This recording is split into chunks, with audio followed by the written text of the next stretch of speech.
Assalamualaikum warahmatullahi wabarakatuh.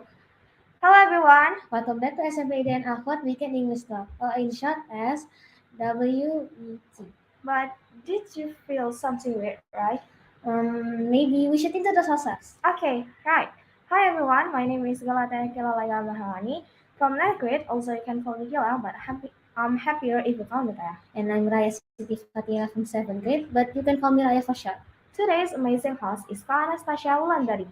Wait, who is her? She's an Indonesian woman who studies at Kobe University in Japan. She is a third semester student who is majoring in international relations. International relation?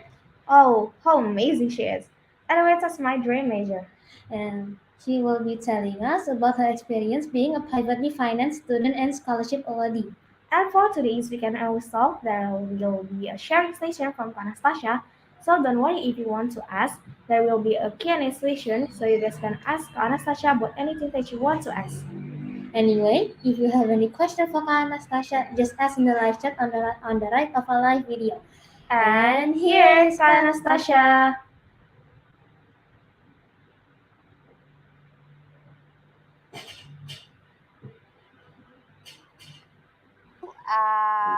My name is Anastasya Wulandari Hashim. You can call me Ria. I'm currently studying at Kobe University. I'm second year student of PhD. And today we are going to have sharing session about studying abroad in Japan. So I think that's all for my introduction. Thank you very much for inviting me to this session. Thank you. Okay. Alright, Anastasia. How is it like being a student in Japan for sure? Okay, so it's kind of different with when I was studying in Indonesia. So, since usually we are using Japanese and English, either English and Japanese, and also in Japan it's kind of strict with the submission and etc. So sometimes if the teacher or the professor told us to follow some guidelines, we need to follow it thoroughly. So we should like follow it like step by step, really literally step by step. So it's kind of like strict compared to Indonesia. So I think that's all that I can share with you about a little bit different studying in Indonesia and Japan, perhaps in my opinion. So yeah. Alright, Anastasia, I think it's enough. Thank you for sharing to us. Anyway, can you show us the material that you're going to share with us? Yeah, we and the viewers are really excited to hear the story, Kak. That's right. Okay. So are we going to? Okay, thank you very much for sharing my presentation. Maybe I'll ask your help to change the slide. Okay, first of all, thank you very much everyone for inviting me in this event. My name is let me introduce myself again. I'm Anastasya Wulandari Hashim. You can call me Ria. And I want to share with you about study in Japan as privately financed student and scholarship awardee.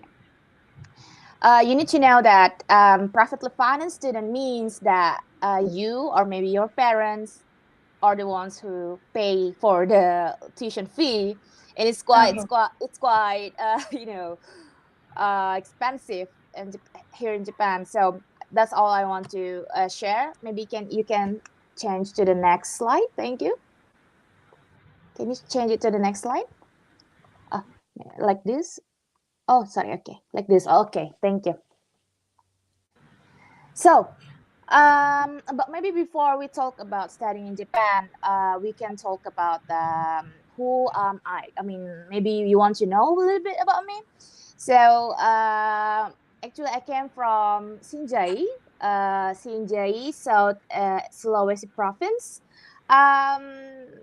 I'm not kind of like a person or a student who always study, but just like I also have many hobbies like watching anime, watching drama, reading manga, reading novel. That's all I like to do. So in my free time, I would like to, enjoy my me time, me time, and then enjoying my hobbies by myself. And actually, I graduated from a high school in Sinjai in 2012. But I tried to participate. Maybe some of you know about Mombuka Kakusho. So Yeah. Mombuka is a scholarship provided by Japanese government. And so because I failed Mombuka Kakusho Max scholarship, I enrolled to a language academy in Nagoya, Japan. So at the time, I didn't know that there's many ways to go to Japan. I thought that the only way to go to Japan is only through Max scholarship, Okay. but it is not true.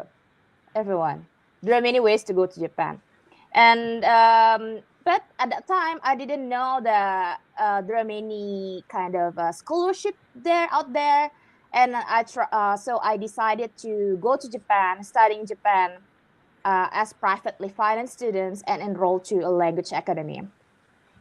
So maybe I'll tell you later about my experience in language academy. So in short, 2014, I enrolled to university, a public university in Japan, uh, Aichi Prefectural University for international relations studies. And at that time, I got tuition fees exemption and also got Ichihara International Scholarship, Rotary Ryoneyama Scholarship to support my studies during the undergraduate. So after I graduate in 2018, I work in Indonesia and I try to reach challenge max scholarship once again. And then at the time, 2019, after like 7 years, finally I passed the max GTG scholarship. And currently for the master program and doctoral program, and currently I'm a doctoral student in Kobe University. So next, so before I want to talk to you about studying in Japan or studying in abroad, I would like to tell you that studying abroad is not always a better choice than studying in Indonesia. Okay, so it depends what kind of career that you want to reach. What kind of things do you want to achieve? And the answer is not always studying abroad. So that's the first thing I would like to share to everyone, and I would like to share to you that maybe some of you, scrolling through Instagram and say, "Wow, the person is studying abroad. Wow, so fantastic!" Blah blah blah. But uh, I hope that you understand that a person studying abroad, it doesn't mean that the person is more academically intelligent than the students in Indonesia. So, for example, me, I'm studying migration studies and international labor law in Kobe University. But I know that there is a students studying in university in Indonesia who are more,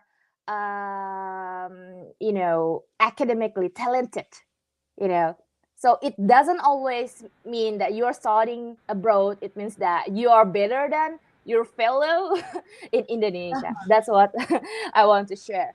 And so what did I do before studying abroad? So maybe one of you probably think that, did you do something very special, or did you, the only thing that you did was only studying or something? It's not like that at all. Okay, so um, I told you before that I came from a small city in South Sulawesi province called Sinjai City. So there was no Japanese teacher in Sinjai City, so I started studying Japanese by my own. since junior high school. So around your age, guys. So I started studying by myself, and people say that, wow, you're so talented. How can you get enrolled to Japanese university? Blah blah blah. It's just that I started earlier than you guys. So Oh, the okay. answer is that. So yeah. So some people they prepare for the scholarship screening or scholarship examination. They started for like 1 year earlier, 2 years earlier, but you can start it now. All right. That's the big hint. And what kind of preparation for math scholarship that I did, especially during the junior high school, I started studying Japanese by myself, and also since senior high school, the grades is also one important things for the document screening for max. Not only that, when you want to get enrolled to a Japanese university, you need also to submit your grades reports. So you need to do well during your 3 years in high school. that's Okay. that's one thing.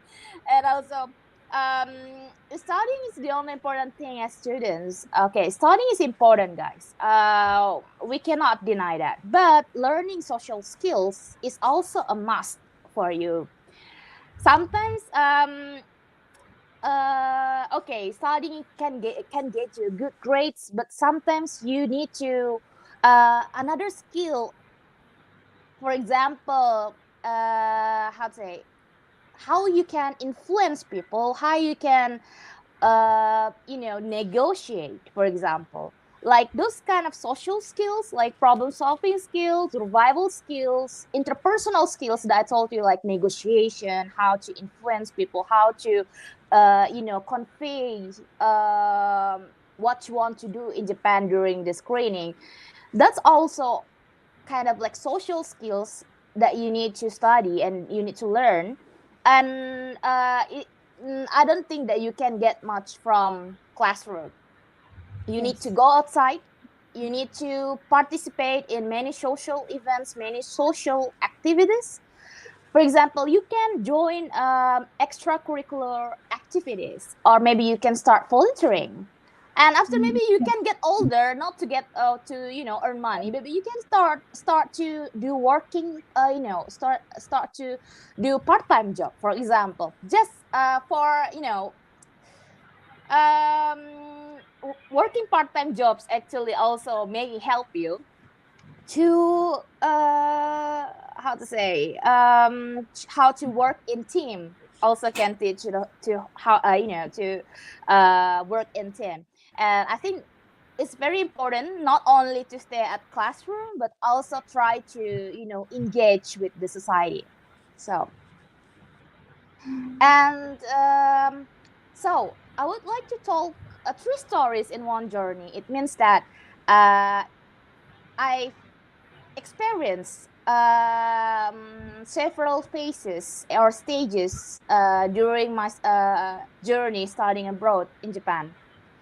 In 2000, from 2012 to 2014, I was studying at a language academy in Japan as privately financed student. It means that I paid it by myself first, Oh, and in the language academy in Japan, we studied Japanese language, and also maybe some of you know AJU, which means examination Japanese university. Is like SNPTN for Indonesian student, but okay. for international student, yeah, it's called AJU, and we prepared for those kind of examination in language academy actually to enroll to Japanese university. So 2012 until 2014, I was a privately financed student. And then since I enrolled to Aichi Prefectural University, I received tuition fee. tuition fee exemption, and also living cost scholarship.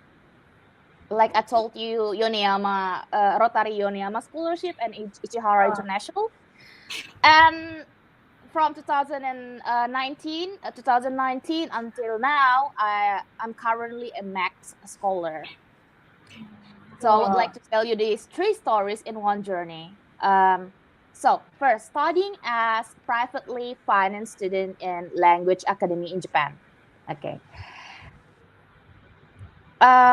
First, I would like to tell you that sometimes some of you may say, "Oh, studying abroad is so beautiful. I mean, you can take a really good pictures and hang out in very good cities. You know, it seems that everything is so beautiful. But the thing that I would like to tell you that the journey of studying in Japan is not always as beautiful as Sakura. It's the truth. Okay, so I told you that language academies for preparation to enroll to Japan university in Japan. For example, for JLPT, Japanese Language Proficiency Test, and for AJU, examination Japanese University, etc. So this for preparation, and you won't get any degree from academic language academy. So here the reality and language academy student, most privately financed students work part-time jobs.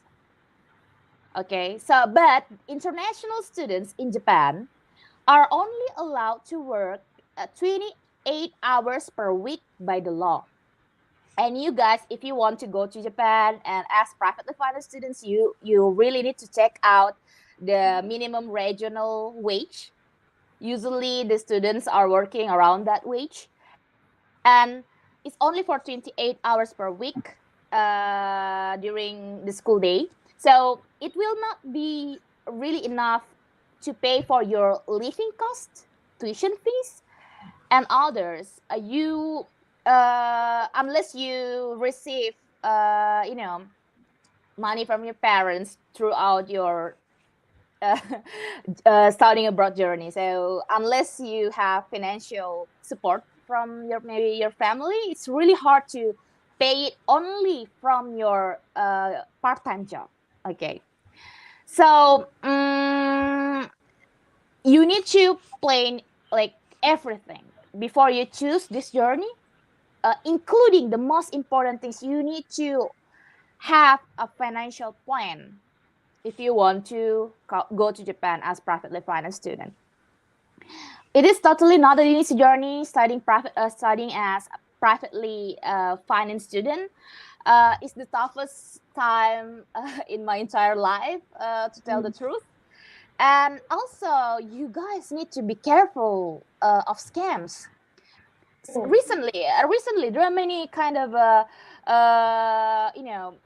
person who say that I can help you to enter language school in Japan as long as you give us money, blah blah blah. And in the fact that they took away your money, and some people cannot go to Japan in the end. So you really need to be careful.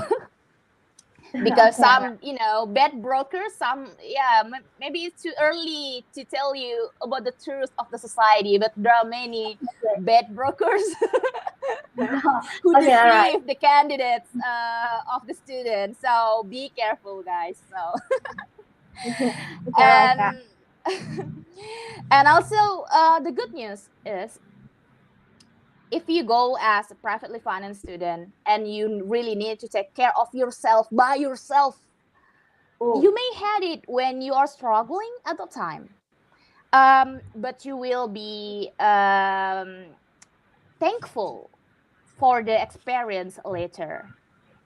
Okay, so challenging your own limit will definitely make you a stronger person as long as you learn the lessons.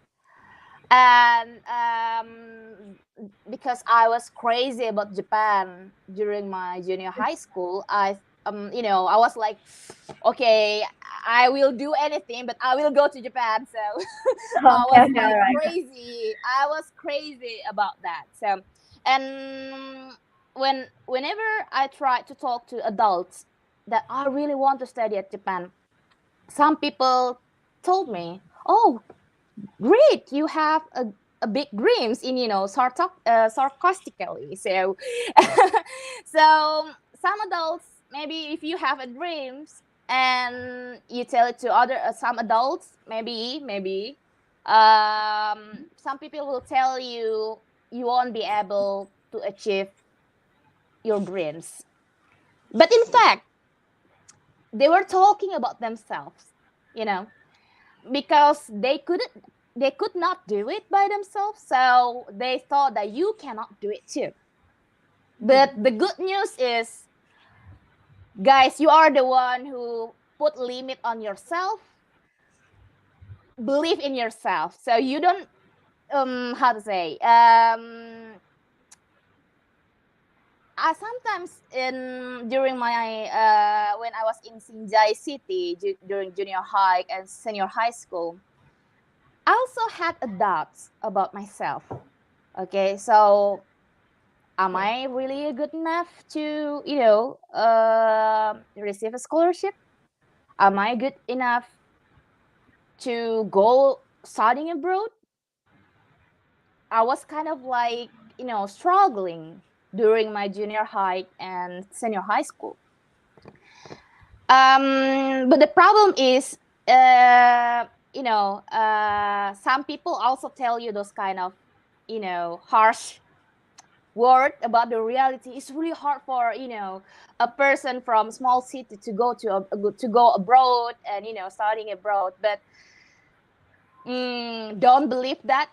Don't believe that. Sometimes people say something like that. It's just because they could not do the things that you want to do. So believe in yourself, guys. And okay, studying as partly funded student in Aichi Prefectural University. At that time, it means that I already received tuition fee exemption, and also living cost scholarship from private organization in Japan. So before I enrolled to Aichi Prefectural University, um, it was really hard because I was still a private finance student, and the examination is quite difficult because for Eju, the examination Japanese university, you can take it either in English or in Japanese. And I tried it in Japanese, so it was kind of hard for me. Okay. And because you guys, if you want to go to Japan, unless you want to go to a good private university, a private university with a famous private university, I really recommend you to take public or national university in Japan, unless you want to go to a famous private one like Waseda or Keio. Okay, so because it's cheaper and probably it's easier. Okay, it's easier for us to enroll to a public or national university financially, in terms of financially, right? Okay, so if you want to enroll to a public or national university in Japan, you need to, of course, you need a good grades during high school. You need to have a good grades also in Eju, and you need to also start to studying Japanese language, and you need to for at least N2 for Japanese course. And also, if you don't want to study Japanese, maybe you can start with TOEFL or IELTS. So I told you that partly funded students, some of us got tuition fees exemption. Some some receive only living cost scholarship. So it's either both or either this one, tuition fees exemption and living cost scholarship. So I did less part-time jobs at that time. Okay, Oh. but the crazier class schedule, guys, the Oh. the first and the second year of my undergraduate school was kind of like nightmare. It was from like from Oh. 9 o'clock, 9 a.m. to like really 9 a.m. to like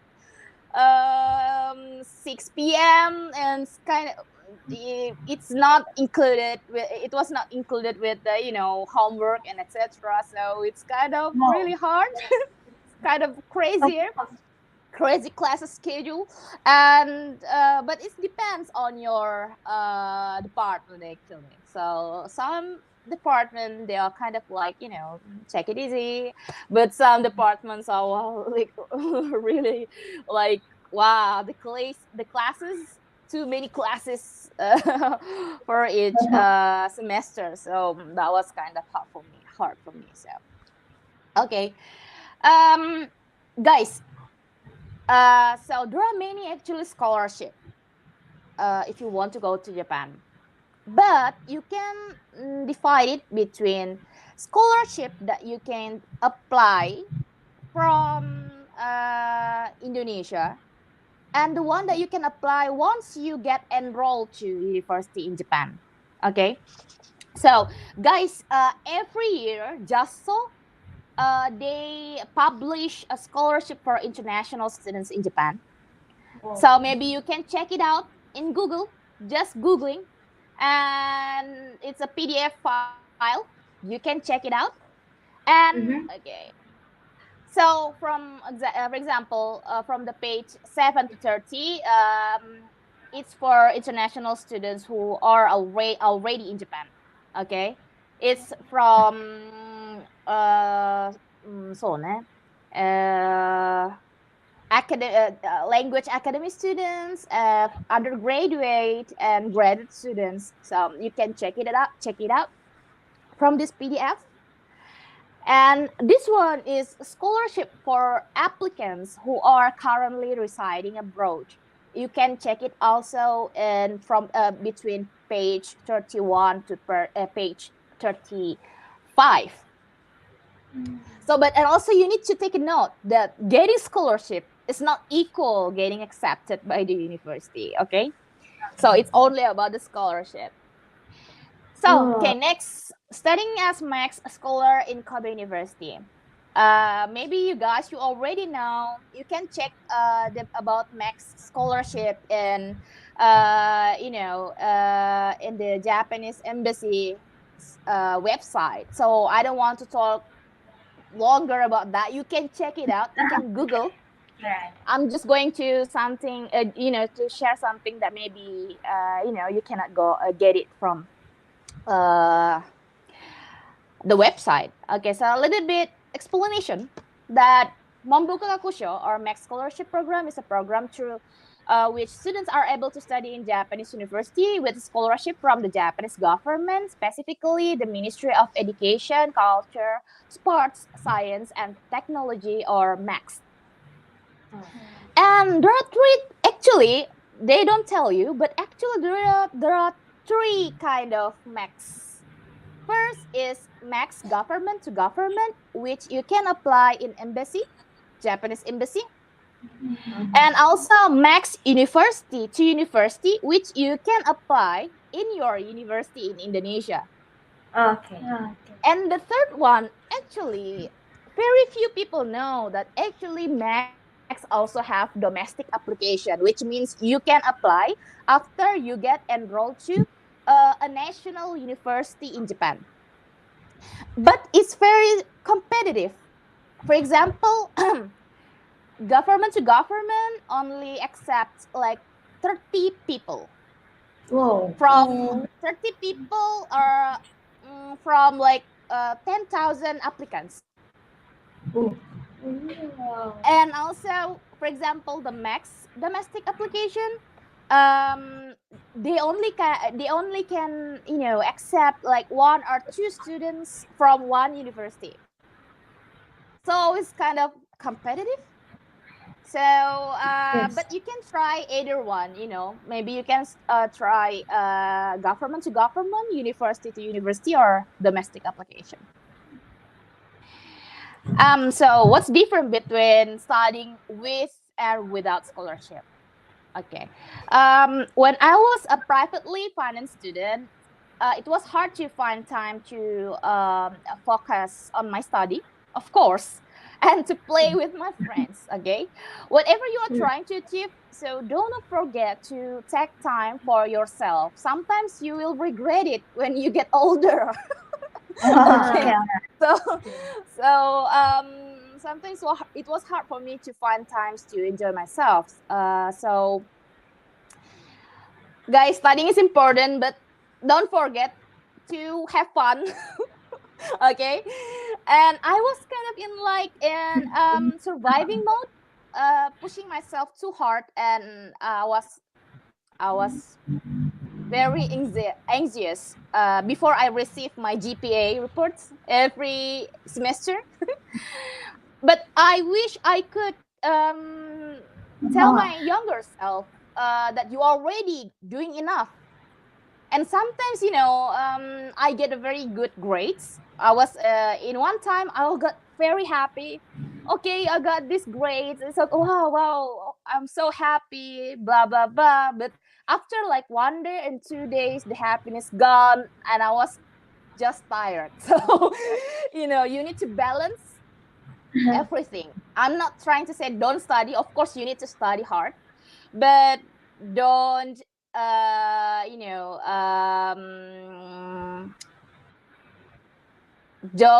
don't let yourself you know how to say, don't make yourself to don't be too hard on yourself. And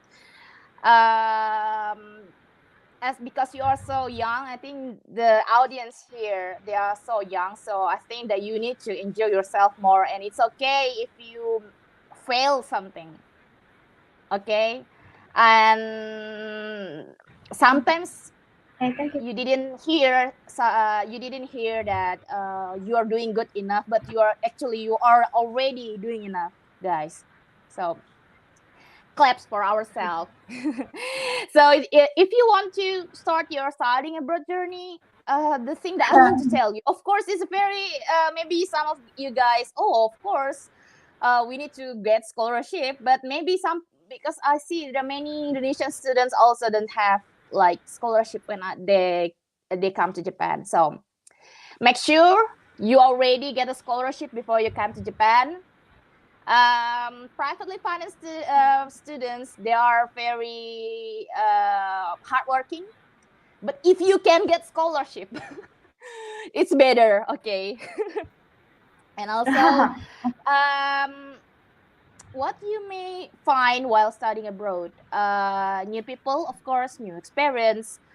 um because I was staying in Sinjai city for like 17 years before I go outside. And I never went anywhere at that time.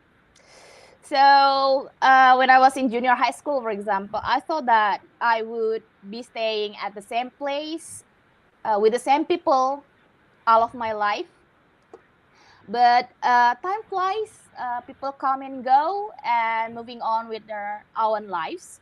So if you ever feel that you don't have a place to belong to, you have to know that the world is wide with many beautiful places. Okay, here I share with you Sakura's pictures that I took. Oh, that's Japan is a amazing. beautiful place. It's a beautiful place. It's beautiful place. So I really recommend you to come out of your shell and see it yourself. Okay. What else I do during my studying abroad journey? Of course, taking classes. Many people don't really share the hard things, conducting the research and etc. So I told you that in my undergraduate, I tried to get into Japanese course. My classes was almost in Japanese when I was in undergraduate. Currently, in Kobe University, I'm taking English course, but still I need to, like in this picture. Sorry, in this picture, I still need to, reading some materials in Japanese. I'm currently conducting a research on migration policy and international labor law. So, what else? The good things. Okay, PPI. Maybe you guys you have heard about PPI. Okay, it's Indonesian Students Association. So in Japan we call it PPI Jepang. Okay, Indonesian Students Association in Japan. So Indonesian Student Organization in Japan was first established in Tokyo under the name of Indonesian Student Association, or Himpunan Mahasiswa Indonesia di Jepang in 1953. Guys, it's actually next year will be the 70 years old. From the start of this organization. So PPI Jepang is one of the initiator of Overseas Indonesian Student Association Alliance, or PPI Dunia, consisted of PPI from 60 countries. And PPI Jepang has 9 areas like Hokkaido, Tohoku, Hokuriku, Kanto, Chubu, Kansai, Chugoku, Shikoku, and Kyushu, Okinawa. And we have like 49 branches all over the prefectures in Japan. So we are kind of like very solid organization. And we are doing many kind of activities. We conduct live Instagram. We publish some booklet and etc. for Indonesian students in Japan. Maybe you can check out the PPI Jepang's social media. Okay, and last, I would like to tell you. So I've shared about you that what's different between being privately financed student and scholarship awardee. And I told you that it's kind of, maybe if you guys can, get a scholarship first before studying abroad, it's a better choice. But if you want to try to go to Japan as privately financed student, it's also okay. As long as you can plan your studying abroad journey. Maybe you can plan it. So maybe first year, maybe for as privately financed students, but at next I'm going to get some scholarship from this organization or this organization. So you can use the PDF that I shared with you from the published by the JASO. Okay. And last but not least, I would like to tell you guys that if you really want to study abroad, I have a quote from a Japanese song that I like, called Mayonaka no Orchestra by Aqua Times. Kind of old bands, Japanese bands. Maybe if you watch some Naruto, maybe you know this band. Yes. Okay. So it said that Sora wa ugokanai, higa nobori oriru dake. Jimen wa ugokanai, kimi ga arukanai ka dake da. So it means that the sky doesn't move, the sun just rises and falls, and the ground doesn't move. It's up to you if you want to walk or not. Okay. I think that's all for my presentation.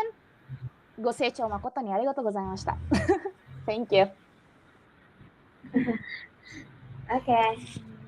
Wow. Arigato Karia for the material, and now it's time for Q&A. Anybody who wants to ask Tia, just comment on our live chat so that Tia can answer them for you. Okay. Karya, it's really amazing to know your experience, and you are really doing great. Yeah. But first, as host, I want to ask, and we have a question for you. Yes. Okay.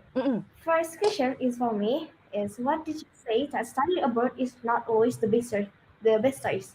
Maybe you have story behind that you want to tell to us or something. Okay. How to say? So the reason I told you that sometimes studying abroad is not always the best choice. For example, I started studying abroad since language academy, and I went to undergraduate in a Japanese university, right? So Mm. it was really hard for me to learn in Japanese as Japanese students do. Maybe they I really get. they could understand what professor said, but it was hard for me, really hard for me to, you know, taking classes in Japanese. So, for example, the basic things that we need to learn in undergraduate, sometimes I miss out several things because the language barriers, because my Japanese was not that good at that time. I was still in, for example, around GLPT N2. So GLPT N1 is the highest level. I was still in Japanese language proficiency test N2. um but for example, my friends who attend university in Indonesia, they could receive many kinds of knowledge from the university easier than me, because it's in bahasa Indonesia. It's in or at least in English. Okay, so they have stronger base, no, the base for the knowledge rather than me.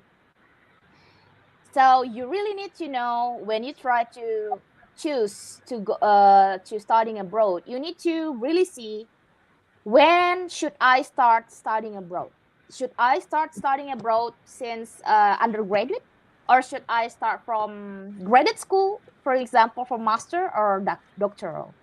So you really need to think about that before you decide.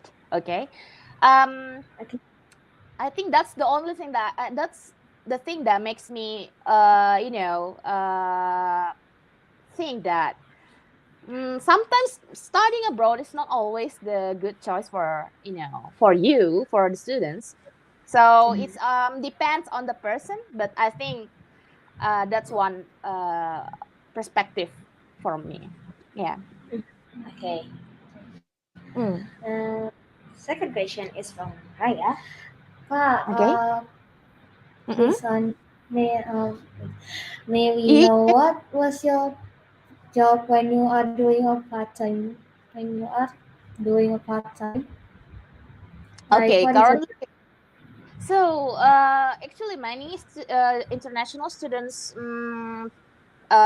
doing part-time jobs in Japan, and like convenience store or supermarkets, or some people they do translation job, which is actually the one that I do the most. I do translation job from bahasa Indonesia to Japanese, from Indonesian language to Japanese. But it's kind of hard to to get jobs, translation jobs, because you really need to have a wide network and a good Japanese language proficiency. And some students also work in factory, like factory, food factory, or they do in restaurant, where they do part-time jobs in restaurant. So some international students do that. So it depends on your Japanese language ability. So if you go to Japan without you want to go to Japan as privately financed students, but your Japanese is not good enough, probably you are going to do a menial jobs. Okay, it's the truth. Menial jobs like in factory, because it doesn't need much Japanese language skill. But if you already have a good Japanese proficiency, when you go to Japan as private finance student, you may get a little bit better jobs that doesn't need strength. You don't need to carry heavy things, kind of that. Okay. So um so I really recommend you, before you go to Japan as privately financed students, to study Japanese before. Okay. Yeah. Okay. Okay. Uh, In third question, next, Mm-mm. we want to ask, is it studying in Japan hard? Because if you look at it, we have a different culture, food, and language. Yeah, that's it. Can you repeat your question first? Sorry. Oh, Can you okay, I'm sorry. repeat your question? Okay. Okay. It's Um, mm-mm. is studying in Japan hard? Because if you look at it, if we look at it, we have a different culture from them, like culture, Mm-mm. food, and Okay. language. So yeah, Okay. is it? Um, it depends. When you get used to it, actually it's not really hard. Okay, but first, like the first year, the first second year studying in Japan, it will be really hard for you. For example, finding places to take a break, and Okay. it's really hard for you to find like halal food. So you must do your own, you must cook your own food, because it's kind of, in some areas it's hard to find halal shop, and to find in the halal restaurant. So the hard things was the food, and also finding place to take a break. So one interesting story during my time in Aichi Prefectural University. So I wanted to take a break in an empty classroom, because we don't have place to take a break in the university. And I entered the empty classroom, and I start, because the veil is all in, it's all in white, so kind of scary, in a kind of dark place. And with a white veil, I take a break, and some Japanese students come into the classroom, and they were Okay. kind of scared. And Okay. the middle. Alright. I was in the middle of praying, and they kind of like got scared, and they were kind of like run away. I was like, okay, I think I Okay. scared the Japanese students, because I prayed in, not in praying room. So that thing happened. Okay, that thing happens Mhm. before. Okay. So it depends actually. Okay. okay, for the first question, based on your experience when studying abroad, why should we follow a certain PPI? Okay. Sorry, it's when I listen to your voice, kind of like, mm, how to say, it's kind of sometimes disconnected. I'm so sorry. Can you Oh, maybe you can repeat your question, please? Thank you. yeah. Rika, based on your experience when studying abroad, why should we Mm-mm. follow a certain PPI? Of course, guys, follow PPE. Because Okay. guys, please follow PPE. Because I told you there are many branches in PPE Japan. First, follow Mhm. PPE Japan, and then follow the branches that near to your area. For example, in Hokkaido, just follow PPE Hokkaido. If you just like Mhm. you are studying in Kobe like me, follow PPE Kobe. It's very important to have a community, because you are going. Many people are struggling with bureaucracy in Japan. For example, Mhm. when you want to move to one apartment, you need to do this kind of procedures and these procedures, and you need to get your own furniture, etc. The ones who know when you can get that thing is maybe PPE. So before you go to Japan, and you already know when you are going, which area you are going to study, follow the PPE in that area. So it's very important, They will also Mhm. help you, because usually they use a line group. They have the line groups, and you Ah, can ask many things at that place, and you can in the group you can ask, for example, where do you think that I can go to buy this thing, or you can try in this supermarket or that supermarket, etc. So okay. they are going to help you with the knowing the places, the area of of your university or your school in Japan. So very important. Follow PPE. Okay, fine, Kak. Okay, this last question from us, and after this, we will Mm-mm. uh, read the questions comment for the viewers. Okay, the last Mm. question is, if you have volunteered before, then what are the things you get when you volunteer that can give an impact on your current situation right now?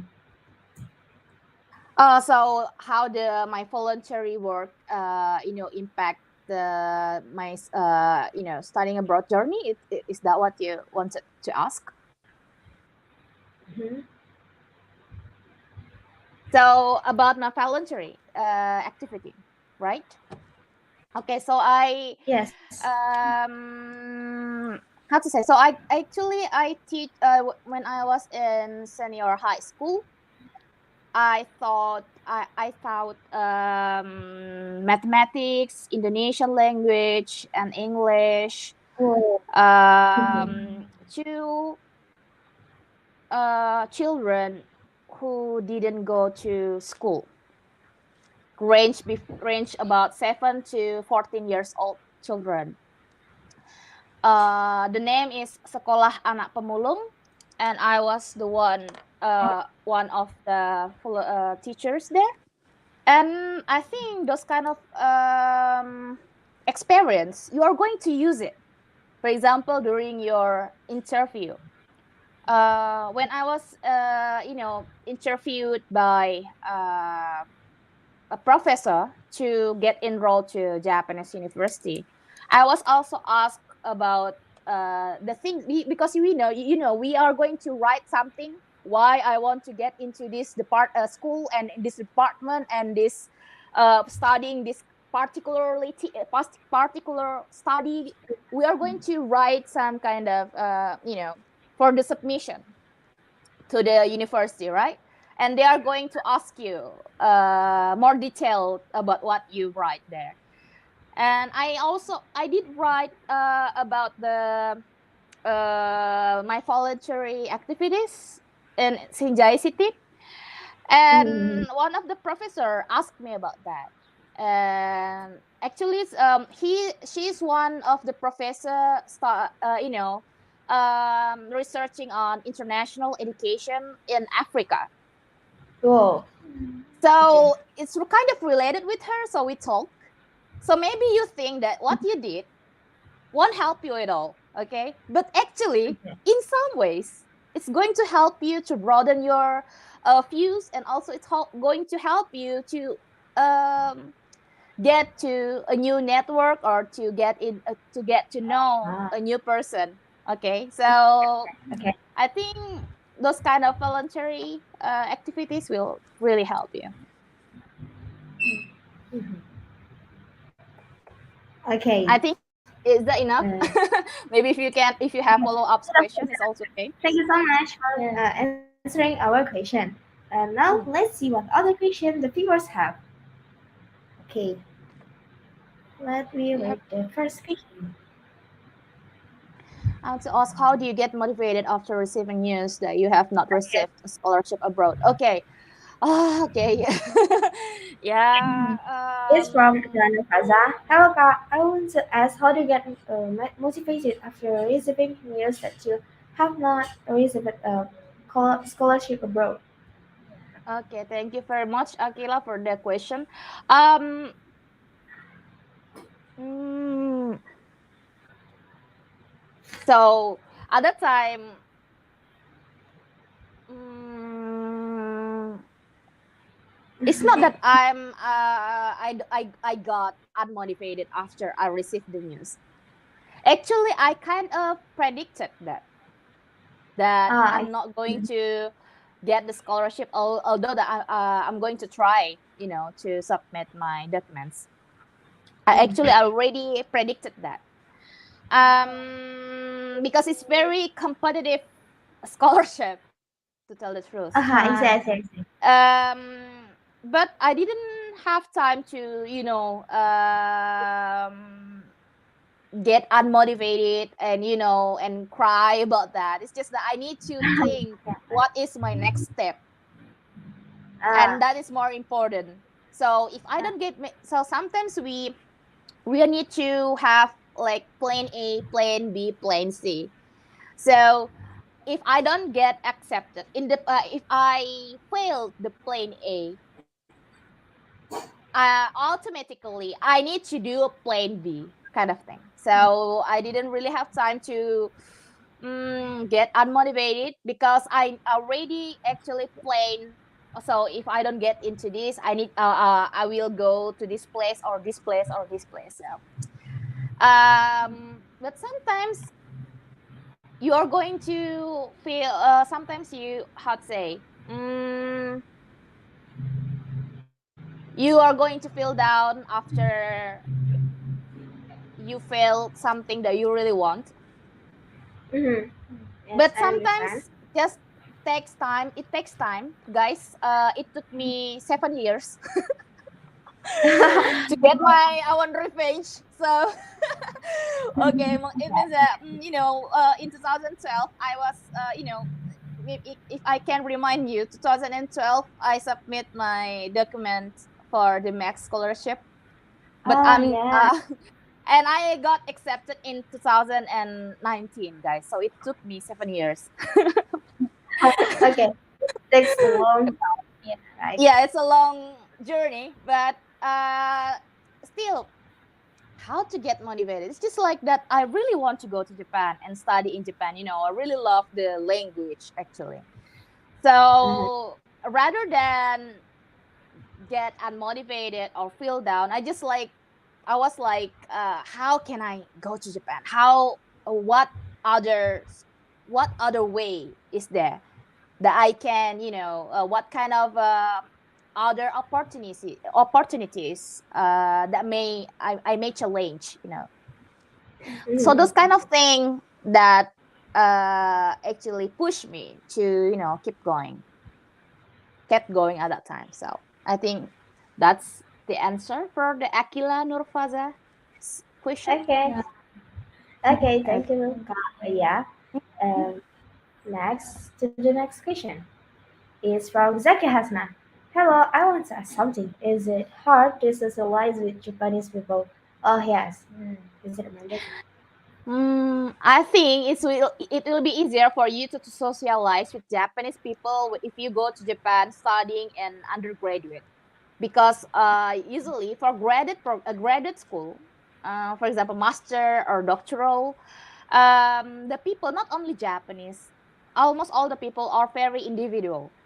So if Ah, you yeah. want to have, if you want to socialize more with Japanese people, I recommend you to start studying in undergraduate. So, Okay. um, whether is it hard to socialize with Japanese people? I think first it depends on your on the person. Okay, some person are very how to say they are very active and they want to learn English or Indonesian language. So some Japanese try to talk with you. Maybe some of Japanese students will try to talk with you, but maybe for some other Japanese, they also kind of hard to get to know, and maybe some people also kind of like they don't want to talk with us foreign students because they're afraid their English ability is not enough to communicate with us. I So see, it's I not see. that they had the foreign students or something. It's just that they sometimes they don't have they think that they don't have enough English proficiency to talk with foreigners. So maybe you can try to talk to them by yourself, and just it Uh-huh. and really depends on the person too. Yeah. Okay. Is Okay. it done, Kak? Mm-mm. Okay. Next to the next question is Mm-mm. from Kak. Oh, is it Kalila? Her name is Kalila. She said that, Hi Kak, I want to ask you a question. Do you ever get a culture shock when you are studying in Japan? Um, of course, of course. Yeah. How to say? Culture shock. Yeah, I think the first year or the first second year studying in Japan, uh, experienced many culture shock. For Yes. example, Okay. so I was jogging Okay. in my dormitory areas, and I saw a Japanese woman with baby stroller, but actually inside is not a baby, but Oh, it was a dog. so, I see. so Oh, I'm I so was kind of surprised. what. It was not a baby, it's kind of things. And also Okay. how to say, the culture shock. Yeah, the なんだろうね。ちょっと待って。ちょっと待って。えっと、ちょっと待ってね。For example, what else? Oh yeah, yeah. When you contact Japanese friends, sometimes they are going to use exclamation mark. Sometimes in Indonesia we use exclamation mark when we are angry, right? Where are you? Uh-huh. Exclamation mark. I mean, oh, they are angry, or like, Uh-huh. thank you, and exclamation mark. So I was like, it's how to say? It's kind of I was kind of like surprised that they use that. So I think, yeah. So they use exclamation mark a lot, and I thought they were angry to me, but it was not. It's just how they communicate. I see. Ah, All right. So, for example, they told, "I'm already here!" Exclamation mark. I was like, "Wow, they are so angry," but in Yeah. fact, they are not. Okay, those kind of things. Okay, so what else? What else? The cultural shock. Mm,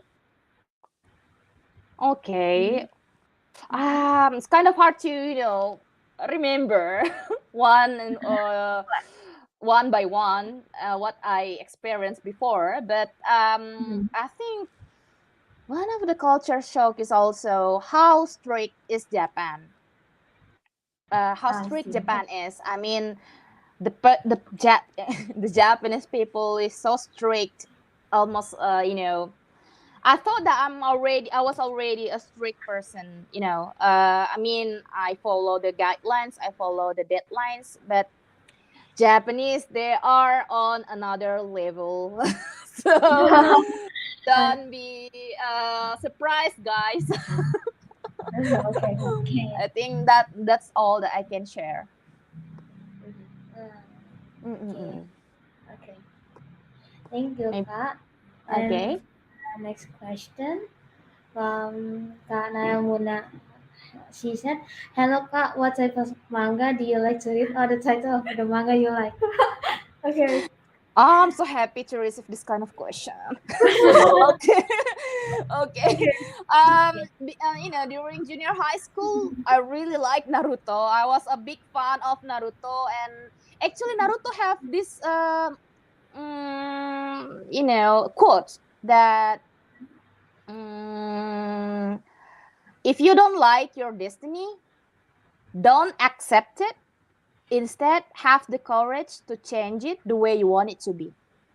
Actually, those kind of spirit really inspired me during junior high school and senior high school, especially when I tried to get a scholarship in Japan. It means that if you really hate, you don't want to be in this state anymore. You don't like to be, staying at the same place. You want to go farther. You want to go to higher places. You really need to do the work. I think that's Mhm.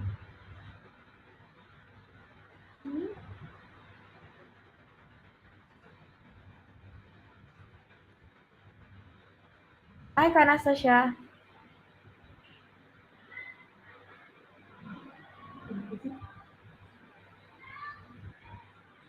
Oh, Kak Anastasia? hello. Sorry, I think Oh, the connection kind of unstable. Okay, oh, so I really like Naruto, Jujutsu Kaisen, and Haikyuu. oh, yeah, Haikyuu. I like it too. Uh, I really like Sugawara Senpai. I know this one. Sugawara Senpai, and also I like what else? Actually, I rarely read shoujo manga, only shonen manga, and also like なんだろうね。ちょっと待って。何アカデミー？ヒーローアカデミー？ヒーローアカデミア I と see, I か。see. I know it. So so mostly like shonen shonen manga, and also maybe I can show you a little bit. Like I have also Wow. collection of this kind of thing. Oh my God. Conan, Oh, I see. Conan, and also yeah, like Jujutsu Kaisen. Oh. Yeah. So Oh my god. if you like manga, just like me, Japan is like the the best place for you studying abroad. Yes, Yes. Okay, I I think am. that's Mhm. Mhm. Okay. And the last question okay. from Kak Kwan. She said, "Hello Kak, what genre of anime you like to watch? Thank you." Okay, thank you. Actually, just the same with the manga, the shonen animes, shonen, the one with the the characters with many sports anime, and also なんだろうね、shonen anime are the ones that I Okay. really like, the genres that I like. For example, I also like One Punch Man, Okay. One Punch. So and those kind of anime also.